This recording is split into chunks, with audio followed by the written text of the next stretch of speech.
सांगली मिरज कोपरशहर महानगरपालिकेमध्ये कचरा उठवासाठी हे लोक काम करतात. उभ्या पावसामध्ये एवढ्या घाणीमध्ये हे स्वतः हातानं भरत आहेत.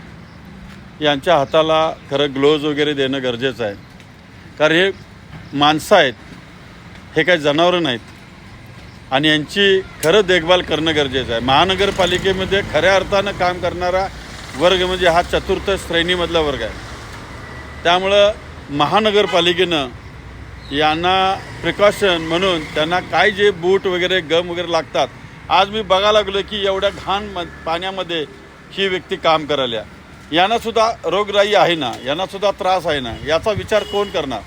मी आरोग्य विभागाच्या अधिकाऱ्यांना विनंती करतो की ताबडतोब यांना जे काय यांचे काय समजा बूट असतील किंवा सॉक्स असतील, काय जे असेल ना ते पुरवठा करा. इथं खर्च करा, नको तिथं मातीत पैसा घालायला लागला आहे ना तो बंद करा आणि अशा ठिकाणी खर्च करा. ही मी तुम्हाला हात जोडून रोज एक नवीन सेकंड विनंती करत आहे. धन्यवाद.